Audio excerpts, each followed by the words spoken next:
Buenos días, hermanos. Bienvenidos al cuarto día de estudio del libro de Apocalipsis. Estamos en el cuarto día y es el cuarto capítulo que vamos a estudiar de Apocalipsis. Vamos a ver si podemos estudiar un capítulo por día. Hay 22 capítulos en total. A ver si alcanza el tiempo durante cuarentena. Vamos a ver, Dios dispondrá eso. Cuando llegamos al capítulo 4, entramos a una nueva etapa en el libro de Apocalipsis. En el capítulo 4, Juan es transportado de la tierra al cielo, como leemos en versículo 1. Después de esto miré, he aquí una puerta abierta en el cielo, y la primera voz que oí como de trompeta, hablando conmigo, dijo: sube acá, yo te mostraré las cosas que sucederán después de estas. Y al instante yo estaba en el Espíritu, y aquí un trono establecido en el cielo. Recordemos, hermanos, que el libro de Apocalipsis empieza en capítulo 1 con Juan en Patmos. Hemos notado que en el día del Señor, Juan estaba en el Espíritu y ahí tiene una visión del Cristo glorificado. Ese Señor Jesús empieza dictándole 7 cartas. Las cartas a las 7 iglesias no son de Juan. Juan simplemente es el secretario. Es el Señor Jesús enviando las cartas a las 7 iglesias. Por eso, cada una de estas 7 cartas es de tremendo valor. Las demás cartas a las iglesias en el Nuevo Testamento, como Romanos, Corinto, etc., fueron escritas por un hombre, Pablo, Pedro. Pero estas 7 cartas de Apocalipsis vienen directamente de la mente del Señor Jesús, no de Juan. Juan es simplemente el secretario que toma nota, apunte y escribe a las 7 iglesias. Ahora, en capítulo 4, como dije, Juan es transportado de la tierra al cielo. No físicamente, sino en espíritu. Su cuerpo quedó en Patmos, pero Dios le permitió pasar de este mundo terrenal al mundo espiritual o celestial para ver otra dimensión de realidades. Lo interesante es, lo primero que Juan ve aquí cuando sube al cielo es un trono. ¿Pueden notar eso? Versículo 4. Al instante yo estaba en el Espíritu, he aquí un trono. La palabra trono, ¿qué significa? Que debe haber un rey, ¿cierto? El que se sienta sobre el trono no es cualquier persona, sino es un rey. En este caso, tampoco es cualquier rey. No es el Rey Jesús. Es Dios el Padre reinando sobre todo el universo. Ahora, ¿qué podemos aprender de este cuarto capítulo del libro de Apocalipsis que tiene que ver con la adoración celestial? Lo primero es lo que acabo de decir, que existe un trono. Y el trono indica que existe un rey. Como creyentes es tan importante estos días recordar esto. El peligro de escuchar las noticias acerca del coronavirus es que podemos llegar a ser expertos en coronavirus. Podemos estudiar la biología, qué es un virus, cómo el virus actúa, de dónde vino, de los animales, alguna mutación a los seres humanos, cómo podemos contagiarnos a través de la boca, la nariz, los ojos, cómo ese virus produce reacciones en nuestro sistema de defensa, cómo atacan los pulmones, cómo la persona se enferma, no puede respirar, tiene que ser llevado al hospital, es puesto un ventilador, cierto porcentaje muere, los demás no. Somos expertos en coronavirus. Y nos olvidamos que hay una sola razón por la cual existe el coronavirus. Y es que hay un rey. Hay un rey.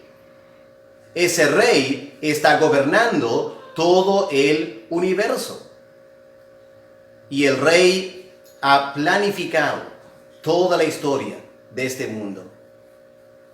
Así que, hermanos, tenemos que afirmar nuestra fe esta mañana. Detrás del coronavirus hay un rey.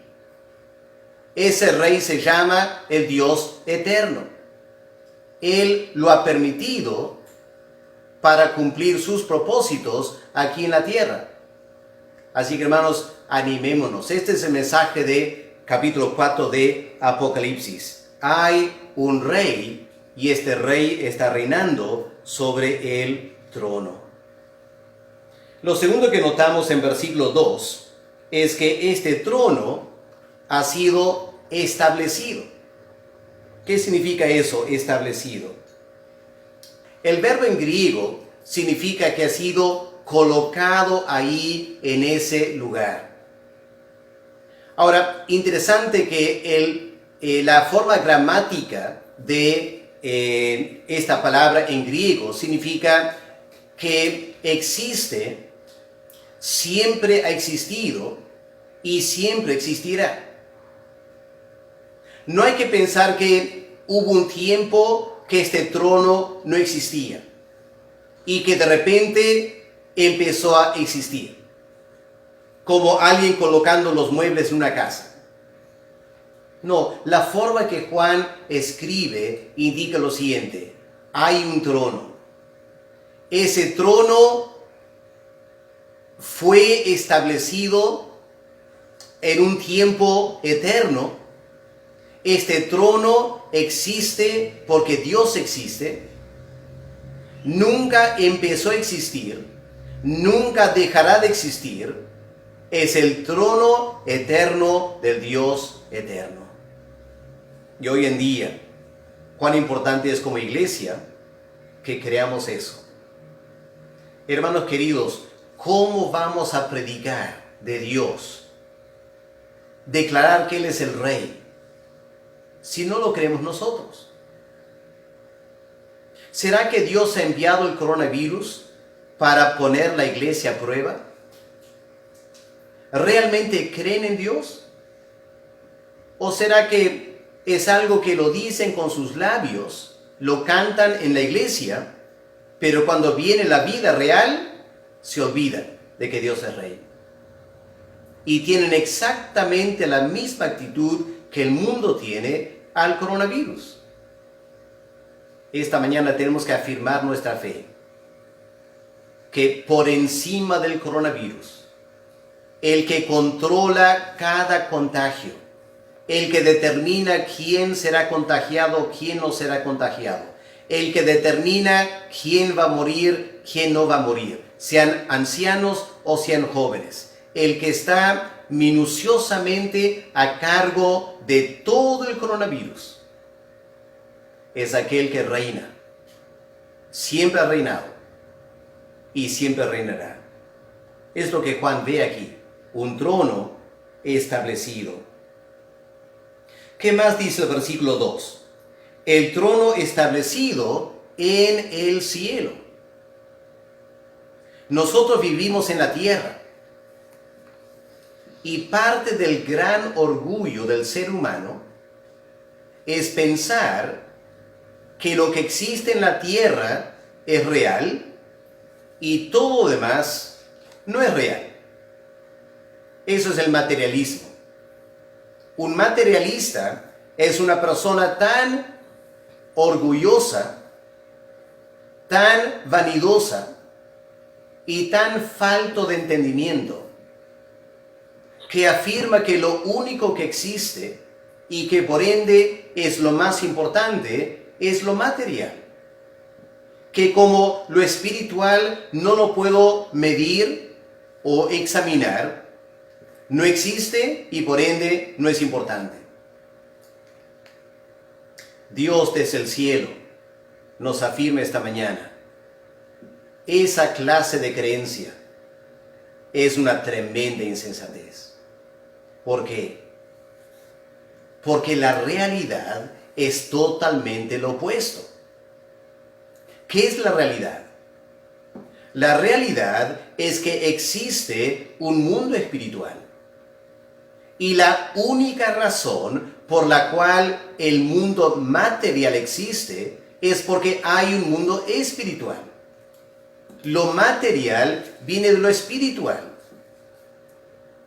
Es una tremenda insensatez para el ser humano pensar que porque somos materiales, todo lo que existe tiene que ser material.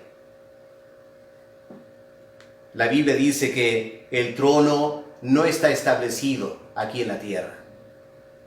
¿Por qué no? Porque es un trono eterno. Lo material no es eterno. Lo material fue creado. Y porque fue creado, un día va a dejar de existir.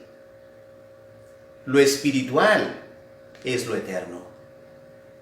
Dios tiene su trono, no aquí en la tierra. Dios tiene su trono en el cielo, en el mundo espiritual. Y desde el mundo espiritual, Él controla todo lo que pasa aquí en la tierra. Y la verdad, hermanos, es nosotros somos tan insignificantes. Somos hechos del polvo. El salmista habla muy bien cuando dice: aún todas las naciones, si podríamos juntar todas las naciones con sus miles de millones de habitantes, en comparación con Dios, son solo como el polvo sobre una balanza. Cuando vamos a medir algo, cuando vamos a pesar 2 o 3 kilos de papa, realmente no importa si hay un poco de polvo en la balanza, porque ese polvo no pesa. Nosotros somos como el polvo. No tenemos peso. No somos de gran importancia. Dios, que reina en el cielo, Él es importante. Ahora, no estoy diciendo con eso que la vida del ser humano carece de significado.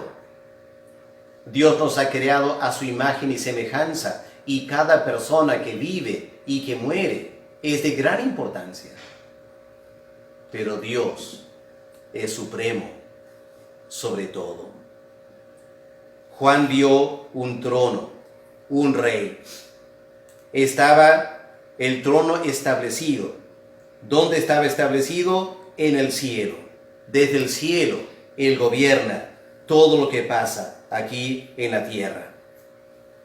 ¿Qué más leemos acerca de este trono? Bueno, tenía alguien que ocupaba el trono, ¿no es cierto? Había uno que estaba sentado. Bueno, obviamente, el trono es para sentarse, ¿no es cierto? No tiene mucho sentido tener un trono y estar de pie. Sin embargo, aquí no hay una redundancia. Cuando habla de un trono y afirma que alguien estaba sentado sobre el trono, ¿qué indica eso? En la Biblia, la posición de estar sentado significa reposo. Reposo significa tranquilidad y descanso. ¿Qué nos está diciendo? Que el eterno Dios, en su gobierno de este mundo, ni tiene que pararse para usar energía para gobernar la vida aquí en la tierra. Él queda sentado. Aquí en la tierra, en coronavirus. Cómo el mundo se moviliza, ¿no es cierto? La gente busca mascarillas y cámaras para respiración y diferentes implementos para atender coronavirus, y se importan millones de diferentes cosas de sanidad. La raza humana, un desenfreno de actividad. Dios sigue sentado. Dios está sentado. Él no tiene por qué moverse. Él no tiene por qué hacer un esfuerzo, porque para Dios gobernar lo que pasa en la tierra no le cuesta nada de esfuerzo. Él está sentado sobre el trono. Ahora, ¿cómo es el aspecto de esa persona?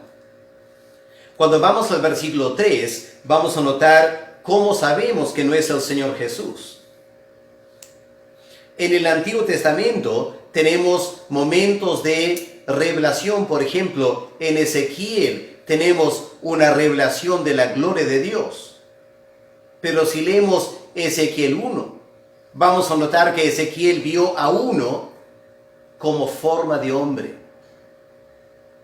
En la Biblia, siempre que hay la forma de un hombre, entonces es el Señor Jesús. Y mayormente cuando en la Biblia la persona, la divinidad que es presentada sin forma, eso es Dios el Padre. Y esto es lo que tenemos aquí, ¿no es cierto? ¿Qué dice el versículo 3?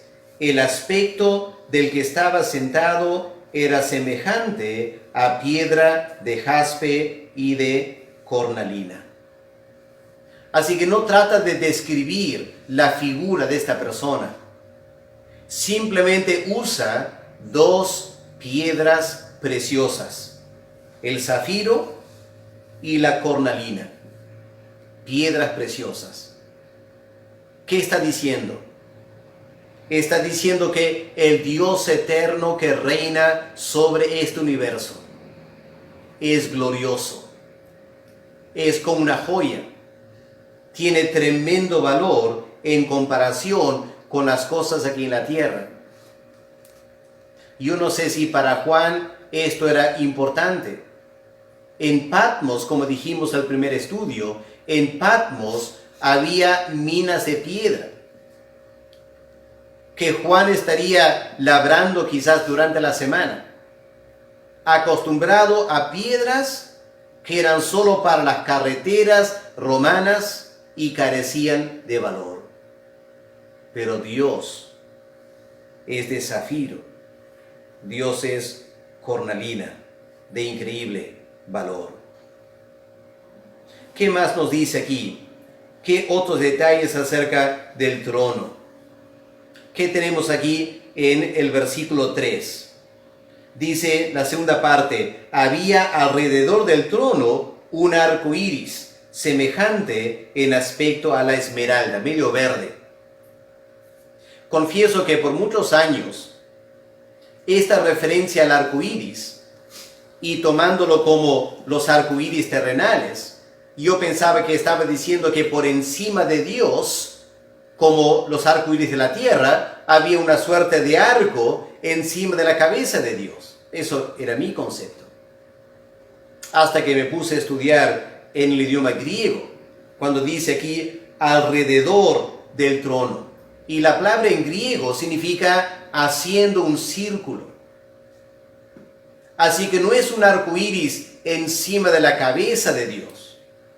Es un arco iris horizontal, que se extiende totalmente alrededor de Dios. No un semicírculo, sino un círculo total.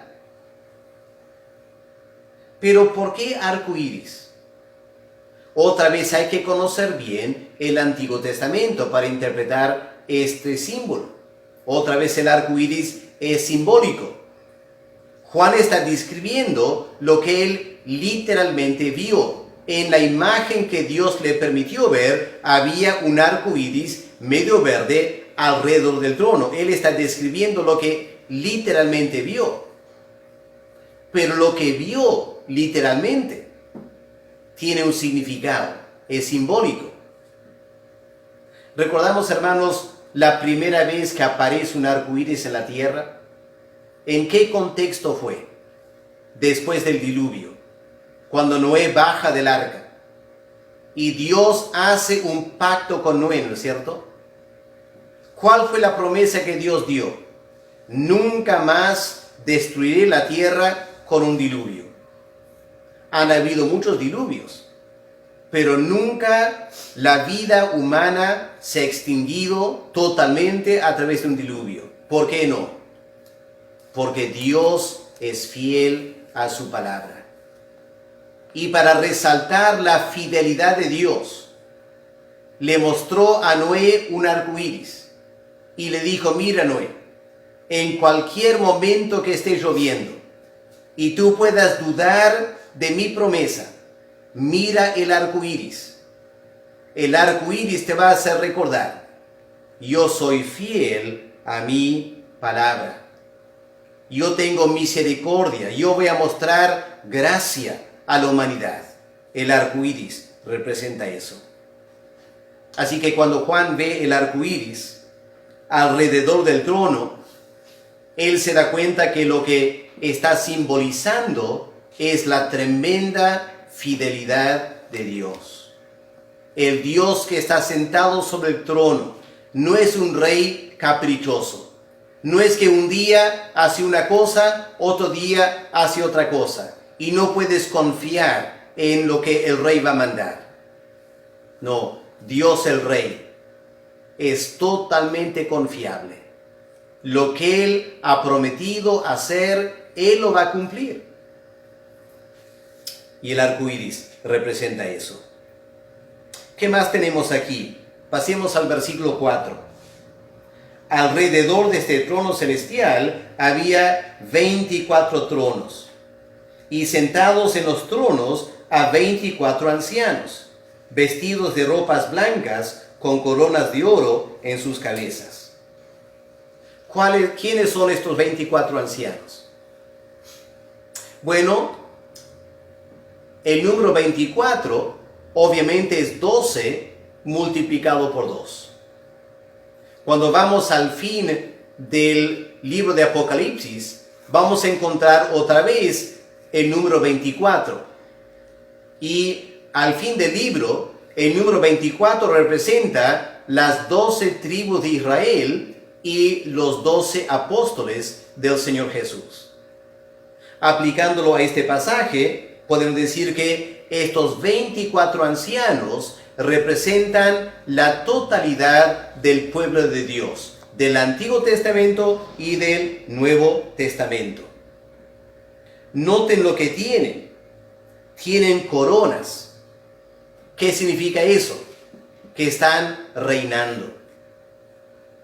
Yo sé que en el Antiguo Testamento habían sacerdotes, y en el tiempo de Salomón, David organizó los sacerdotes en 24 turnos. Pero aquí no son simplemente sacerdotes, son reyes. Y al comienzo del libro de Apocalipsis, en capítulo 1, leemos que el Señor Jesús nos ha hecho como creyentes, reyes y sacerdotes. Así que aquí está hablando de la iglesia como reyes y sacerdotes, y el pueblo de Israel, los verdaderos creyentes, el remanente de Israel, también parte de estos 24 ancianos. Ahora, ¿qué están haciendo aquí? Están adorando a Dios, como vamos a ver en un momento, pero lo que está diciendo es que alrededor del trono están los 24 ancianos. Representan la totalidad del pueblo de Dios.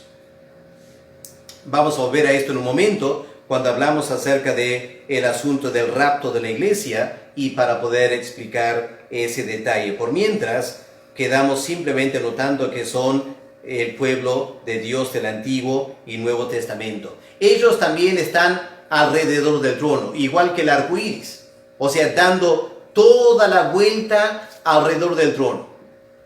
Digamos, 12 a un lado, 12 al otro lado, haciendo un círculo completo alrededor del trono. ¿Qué más tenemos aquí? Versículo 5. Del trono salían relámpagos y truenos y voces. Esto va a ser muy importante para el estudio del resto del libro de Apocalipsis. Vamos a encontrar que en ciertos momentos claves esta frase se repite: relámpagos, truenos y voces. Quizás me adelanto para los que quieren leerlo. Cuando terminamos los 7 sellos, hay relámpagos, truenos y voces. Cuando terminamos las 7 trompetas, hay relámpagos, truenos y voces. Cuando terminamos las 7 copas de ira, hay relámpagos, truenos y voces. Marca el fin de esas 7 cosas 3 veces. Pero ¿de dónde viene? Viene de el capítulo 19 de Éxodo. Cuando Moisés había llevado al pueblo de Israel al pie del monte Sinaí. Y Dios desciende sobre el monte para manifestarse en su gloria al pueblo de Israel. Y en ese contexto, Moisés y el pueblo vieron y escucharon relámpagos, truenos y voces. Esta frase, ¿qué simboliza? Simboliza la presencia de Dios o la venida de Dios a este mundo terrenal. Cuando Él baja del cielo y llega a la tierra, hay relámpagos, truenos y voces. Vamos a volver a esto más adelante en el estudio de Apocalipsis. Es importante notarlo aquí al comienzo. Pero había algo más también delante del trono. ¿Qué más había? Ahí en versículo 5, al final. Dice que ardían 7 lámparas de fuego, las cuales son los 7 espíritus de Dios. Una referencia al Espíritu Santo, como ya hemos notado en el capítulo 1. El Espíritu Santo está en la presencia de Dios el Padre en el contexto del trono celestial.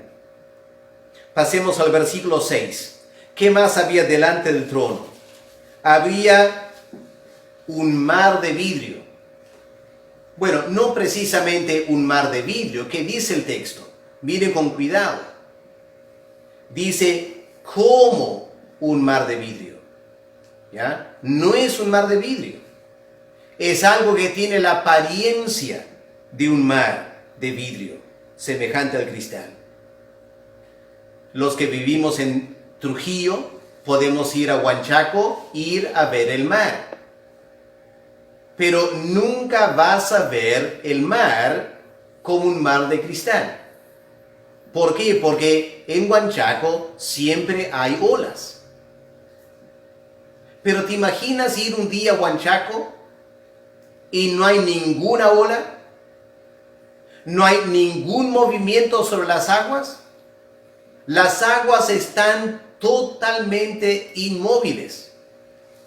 ¿Y cómo se vería? Se vería como un espejo, ¿no es cierto? De eso se trata aquí. Un mar de vidrio con un espejo semejante al cristal. Está hablando de algo totalmente liso, totalmente plano, sin ninguna marca o algo rayado. Es totalmente plano y limpio. ¿Qué simboliza? Al fin de Apocalipsis, hay una frase que siempre me preocupaba como joven, cuando leía que en la nueva creación, los nuevos cielos y la nueva tierra, no hay mar, dice Apocalipsis. A mí me encanta el mar, así que me entristecía pensar que en la nueva creación no va a haber mar.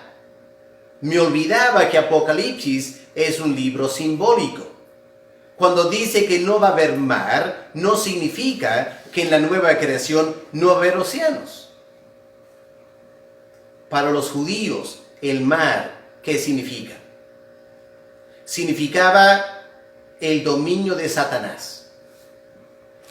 El judío miraba el mar Mediterráneo muchas veces en tormenta, tremendas olas destructivas, había temor, había pavor, y el judío relacionaba el mar con el dominio de Satanás. Por eso cuando Jonás es echado al mar, es muy simbólico eso. Y Dios lo rescata del mar. Aquí lo que está diciendo es que aunque Satanás, cuando él gobierna, todo es un caos. Cuando Dios gobierna, es un mar de cristal. totalmente ordenado, totalmente tranquilo, totalmente pacífico, porque Dios está controlando. Hermanos, estamos en coronavirus. ¿Cómo responde el mundo al coronavirus? Es un mar de caos, ¿no es cierto? Todo el mundo corriendo por aquí, todo el mundo asustado, haciendo una y otra cosa. ¿Cómo lo ve Dios? Dios ve el coronavirus como un mar de cristal. Dios no se pone nervioso. Los creyentes estamos aquí nerviosamente clamando a Dios como si Dios tiene que calmar la tormenta nuestra aquí en la tierra. Y nos olvidamos que lo que debemos hacer es subir de la tierra al cielo y en la presencia de Dios experimentar este mar de tranquilidad para bajar otra vez a la tierra y vivir en medio del coronavirus con esta tranquilidad que la presencia y la soberanía de Dios debe dar a nuestro corazón. Vamos terminando. ¿Qué más encontramos aquí? Encontramos también al fin del verso 6, alrededor del trono, 4 seres vivientes, llenos de ojos, delante y detrás. El primer ser viviente, semejante a un león. El segundo, a un becerro. El tercero, a un hombre. El cuarto, un águila. No tengo tiempo para explicar esto, pero son los querubines que Isaías vio en capítulo 6 de Isaías. Son también los querubines que Ezequiel vio en capítulo 1 y capítulo 10 de su profecía, que tenían estos rostros. Es decir, estos son los ángeles de la presencia de Dios. Están cerca del trono, muy cerca, están al lado del trono. 4 seres vivientes. Por eso el versículo 6 dice esto: junto al trono. ¿Ya? Los 24 ancianos no estaban juntos al trono, estaban alrededor del trono. Pero estos 4 seres vivientes estaban junto al trono, porque son los ángeles de la presencia de Dios. Hermanos, aquí tenemos todas las personas, todo lo que estaba alrededor del trono. ¿Qué estaban haciendo? Versículo 8. Los 4 seres vivientes no cesaban de decir día y noche. Versículo 8. Santo, santo, santo es el Señor Todopoderoso, el que era y el que es y el que ha de venir. Esta es la adoración celestial, ¿no es cierto?, dirigida a Dios el Padre.